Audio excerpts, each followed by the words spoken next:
Hello everyone. In this demo I'm going to show you how to use the tar command. The tar command is an archiving utility.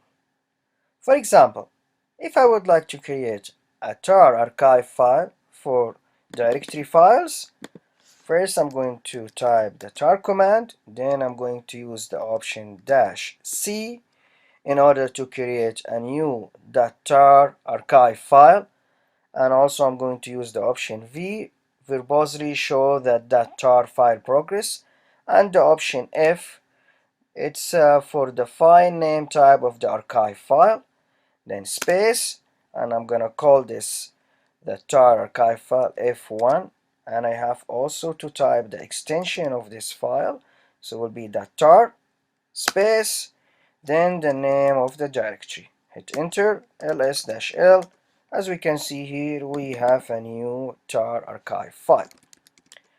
Now if I would like to create a compressed gzip archive file, I use the option -z.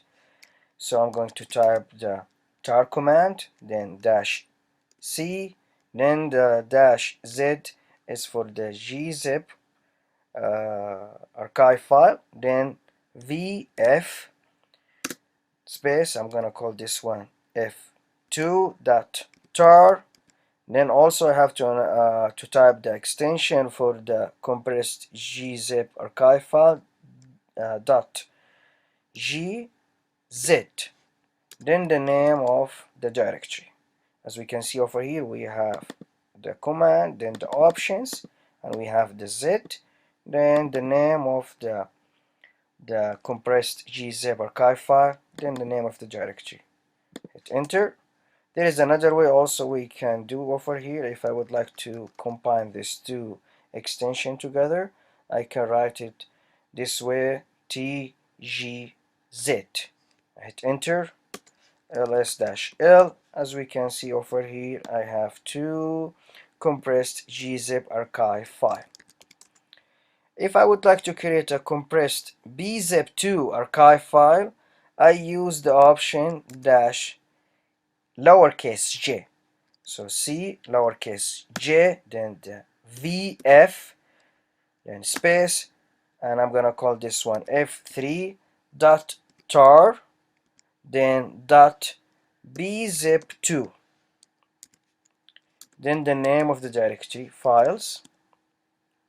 Hit enter. There is also another way, and a short way. I can do it this way, so it will be .bz2. I will keep this the rest as it is. So for here the J, this is for the compressed bzip to archive file. Then I hit enter, ls-l. As we can see over here, we have these two files. This is the first one. This is the compressed bzip to archive file, and this is the second one also. If I would like to create a compressed xz archive file, so I'm going to type tar -c. This is to create, as we said, the new .tar archive file, and for the compressed xz archive file I'm going to use the uppercase J, then the VF space, I'm gonna call this one f4.tar, then .xz, then the name of the directory. Hit enter, ls-l. As we can see here, I have the compressed xz archive file. Now if I would like to list the contents of the tar archive file, I'm going to type tar, then -t. So the T is to list the contents of the tar archive file, then VF, then the name of the F1, the name of the tar file. Hit enter.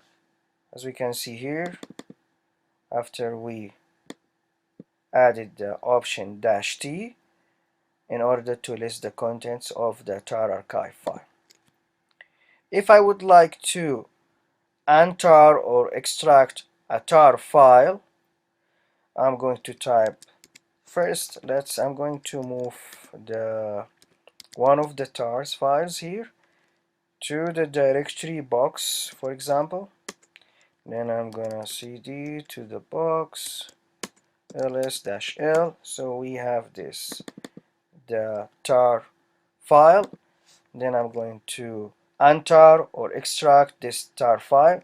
I'm going to type tar dash x vf, then the name of the tar file, hit enter, then ls-l. As we can see here, we have the directory files. Let's go back. And there is also another way if I would like to untar or extract in a different directories. So I can use the option dash uppercase C. So I'm going to type the command tar, then dash x. This one is for untar or extract the tar file, then vf, then the name of the file directory for the tar file. For example, we're going to use this one, the gz, then after that I'm going to type dash uppercase C. I'm going to add this after I'm going to extract the file to this directory, to the directory box. Hit enter. Then I'm going to directory box just to make sure that we have the file over there. As we can see, we have the new directory here, files. If I would like to get more information about this command, I can go to the man page of the tar command, and we can find more details and also all the options that we can use with this command. That's conclude our session. Thank you and see you in the next lesson.